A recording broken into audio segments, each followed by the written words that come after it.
বিশ্বের চোখ এখন মধ্যপ্রাচ্যে। ইরানে যুদ্ধ শুরু করেছে যুক্তরাষ্ট্র ও ইসরায়েল। রকেট আর মিসাইলের আলোয় যখন আকাশ লাল, তখন এই যুদ্ধের মূল ময়দানের বাইরে সবচেয়ে বড় ধাক্কাটি লেগেছে ইউরোপের গায়ে। তেলের দাম, গ্যাসের দাম যখন আকাশ ছুঁয়েছে, তখন ইউরোপের ক্ষমতাধর নেতারা যেন গাড়ির হেডলাইটের সামনে থমকে পড়া কোনো অসহায় খরগোশ। তারা বুঝতে পারছে না কি করবেন। অথচ এই একই সময়ে বিশ্বের অন্য প্রান্তে বেইজিংয়ের দিকে তাকান। চীন অত্যন্ত ধীরস্থির, শান্ত এবং আত্মবিশ্বাসী। চলতি সপ্তাহে ডোনাল্ড ট্রাম্প এবং শি জিনপিং এর যে হাই প্রোফাইল বৈঠক হতে যাচ্ছে, তার আগে বেইজিংয়ের এই মাত্রার আত্মবিশ্বাস পুরো বিশ্বকে চমকে দিয়েছে। কিন্তু কেন এই সংকটেও চীন এত নিশ্চিন্ত আর ইউরোপ এতটা বিপর্যস্ত?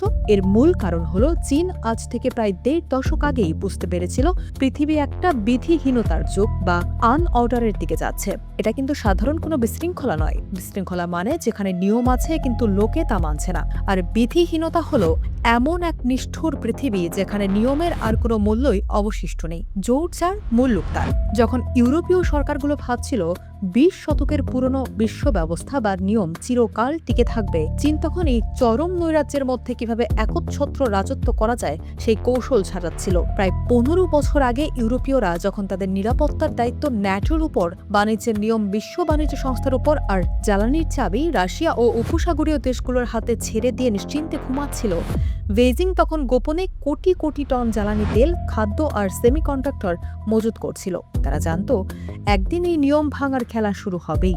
আজ সবাই ট্রাম্পের যুক্তরাষ্ট্রের নাটকীয়তা দেখে মজে আছেন, কিন্তু দীর্ঘমেয়াদে আসল বিপদটা লুকিয়ে আছে অন্য জায়গায়। চীন এখন ধীরে ধীরে ইউরোপের অর্থনীতিকে গ্রাস করছে। তারা ইউরোপের প্রতিরক্ষা ব্যবস্থাকে ভেতর থেকে দুর্বল করছে এবং ইউরোপের ঐতিহ্যবাহী শহরগুলোকে শিল্পহীন বা ডি-ইন্ডাস্ট্রিয়ালাইজড করার চক্রান্ত করছে।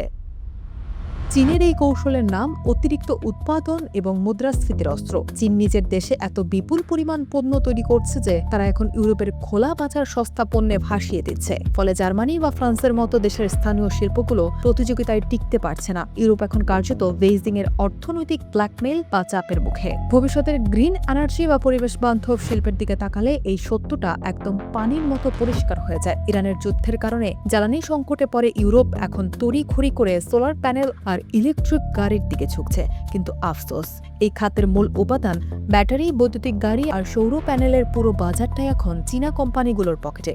এমনকি উইন্ডো এনার্জি বা বায়ু বিদ্যুতের যে সাপ্লাই চেইন, তাও নিয়ন্ত্রণ করছে বেইজিং। সবচেয়ে উদ্বেগের বিষয় হলো সামরিক খাত। ইউক্রেন যুদ্ধের পর রাশিয়ার হুমকির মুখে ইউরোপ যখন নিজেদের সামরিক শক্তি বাড়াতে চাইছে, তখনও তাদের পরোক্ষভাবে সেই চীনের ওপরই নির্ভর করতে হচ্ছে। অথচ এই চীনই আবার মস্কোর সবচেয়ে বড় অর্থনৈতিক ও কৌশলগত পার্টনার।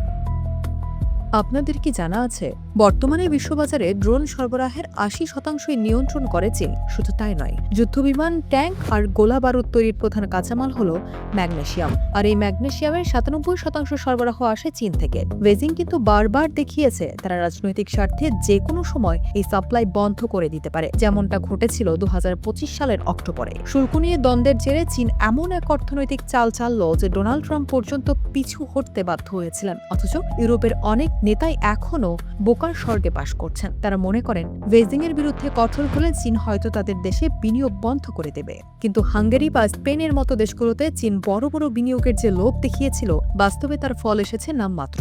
ইউরোপ যদি এখনই চীনা পণ্যের উপর করা শুল্ক না বসায়, তবে মার্সিডিস বা পোর্শের মতো বিখ্যাত কোম্পানির দেশগুলো একসময় কেবলই ইতিহাস হয়ে থাকবে। সেখানে কোনো কর্মসংস্থান থাকবে না। তাহলে এই চরম অরাজক বিশ্বে ইউরোপের বাঁচার উপায় কি?